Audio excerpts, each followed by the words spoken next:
Today we'll understand a very important concept, especially used by the management. It's called the root cause analysis and also called as 5i analysis.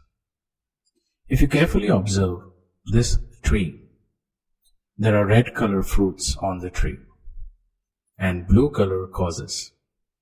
How and why should you understand the relationship between the symptoms and causes is the agenda of this video. So welcome to the class of root cause analysis. Imagine this tree to be a problem. So if there was a problem, the symptoms would be the fruits. But if you start thinking, why are the fruits bad? And upon digging, if you find that the roots are bad, the water given to the roots, the fertilizer given to the food, and many more other things which can spoil a fruit. So in the same way, if something goes wrong, we normally see the symptoms. Only upon digging, we get to know the causes. To understand this more, we have to go and understand the system basis on which the entire model works. If you look at the picture on your left hand side, it has a small leaf, which I can call it a symptom, and the roots are the root cause. Now, when I say you have to dig below or drill down, what I mean is you got to start asking a lot of open-ended questions. These open-ended questions are like which, where, what, how. But to whom do you ask these questions? These questions are to be asked to the symptom, based on which you will start getting an answer or a direction in which you can find the answer. You should also collect all the possible symptoms which you need to question. Based on your collection of symptoms and asking the open-ended questions, you will start getting the underlying reason. Without doing this, if you try and get a solution, it is normally called the bandit approach. Hence, we always go ahead and do or conduct an exercise called 5i. So you normally ask minimum 2 or 3 questions or maximum 5 questions to the symptoms, based on which you will definitely get the root cause. Why should you be doing this? Why can't we directly go ahead and find the answer? Because when you directly find the answer, either you are an expert or you're assuming the root cause. 99 out of 100 people are not expert. They assume the answer. Now this assumption at times can be right, but it is very fatal and it is not at all good for any organization or any problem to be solved based on assumptions. Yes, you can have assumptions, but wait for the 5i analysis for you to know that your assumption and the root cause is correct. How do you come out of this assumption problem? Simple, you do the 5i analysis. While doing the 5i analysis, it's very important to understand the structure. Now the structure says you should never do this analysis alone. Always call a person who would be having some kind of knowledge about this problem, or call for a meet, and then openly ask the problem. Once you start asking the problem, you will get some answer. Based on that answer, you start asking why. You don't have to only ask why. You can ask any other open-ended question, provided it gives you the direction of solving the problem. Once you get the final answer, to which you cannot ask any questions further, or to your mind it seems that you need to investigate on the answer that you've received, then stop there. Develop 3 to 5 solutions that you have got on the root cause. Using the symptom, you will get the root cause. Remember that. And don't forget to ask the 5i analysis. Let's go ahead and understand this whole system using an example. The accounts team in a company had a small problem. While analyzing, they found that the traveling cost is very high. When they asked this question, they did the 5i analysis with the team for whom the cost was very high. Example, sales team. By asking why, when, which, where, they got an answer that they had to go and meet the customers because the customers did not understand the catalog since it was printed in English. Now, we have to develop a solution on this. A simple solution that they developed was, they made the catalog in regional languages. World over, English is a spoken language for majority of people. However, assuming that everybody understands English is an assumption.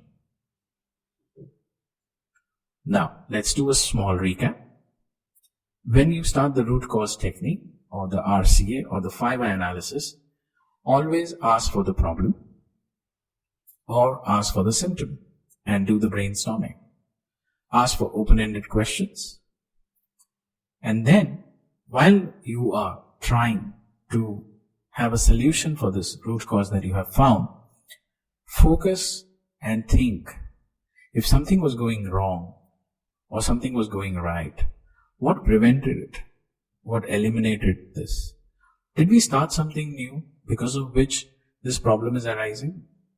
Did we prevent something from happening because of which this problem is happening? Or did we stop any process?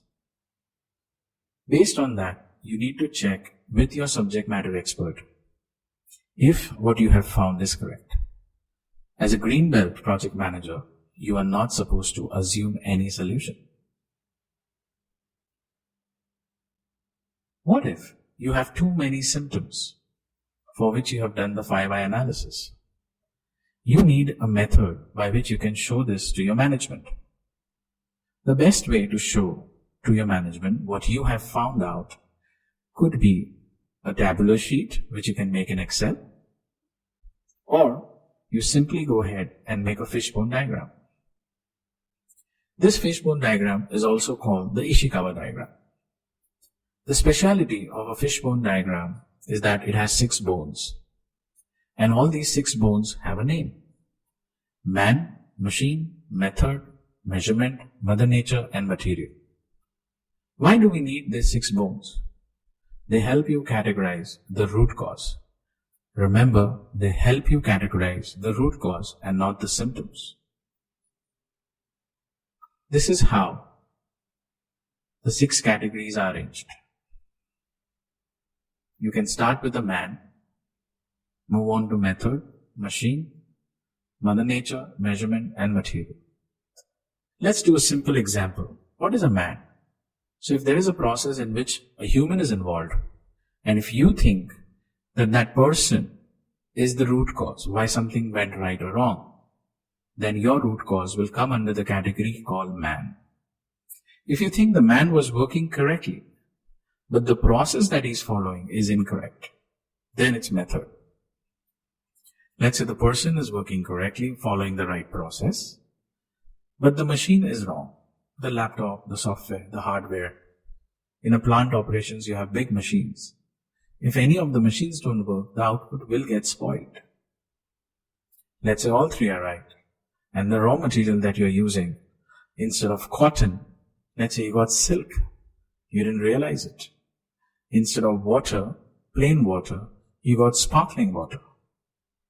Instead of a high velocity iron or a very high temperature steel should have been given to the machine to mold something, something else was given, or the same steel at a different temperature was given, then it's the material. Now comes the biggest problem, measurement. How did you know that something is wrong? Did the software tell you? Did a survey tell you? Did the internal quality process tell you? Or you just used a tool to measure the problem? In whatever way you have measured the problem or the symptom, is that machine or is that system working correctly?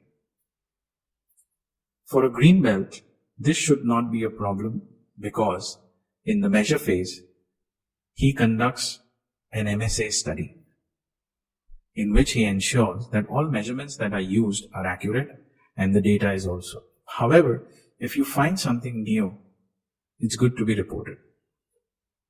The last one is Mother Nature. Sometimes things like COVID, flood, tsunami can give birth to a lot of issues. So those root causes can be categorized as Mother Nature. Now we'll understand how to present a fishbone diagram to management or anyone else. So there are 6 bones: man, machine, measurement, material, method, and Mother Nature. If you look at the right hand side, on the top, we have the word written effect. Now that is the big why we are working on. And we are trying to find out what caused this big why to either go up, down, sideways. So let's say you had a project called cost reduction. That's a big why. And on inquiring, investigating, or data analysis, you found several symptoms. You called for a meeting, and then you found the root causes. Based on the root causes that you have, they have been charted on this diagram. For example, if you look at the material bone, it says the product catalog in the language customer demands. We had just discussed this problem. Let's go to the method. It says no revision done.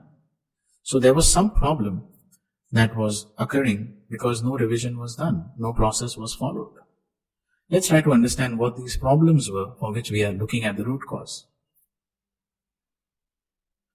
If you look at the second column, it says the problem or the symptom.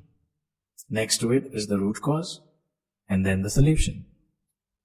And then we have our root cause category. Also, it is important that you discuss with your senior staff. In your weekly reviews, in your monthly reviews, this should be shown so that they understand you've done some work. Now remember, you can always do the 𝘺cie activity independently. What I mean by independent, the word means that you don't always have to do this activity when you're doing a project. You can surely go ahead and just start finding the 𝘺cie. If you're doing lean management, you can straight away do the root cause analysis while doing the 𝘃𝗍 or the PDCA cycle. Hence, when you're doing a project, it should be done so that you can do a correlation regression activity later to understand if these root causes really have an impact on why. Now that is more to do with statistics.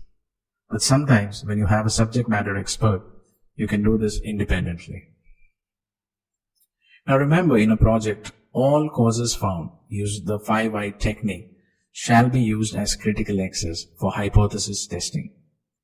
Once the relationship is confirmed using the correlation and regression exercise.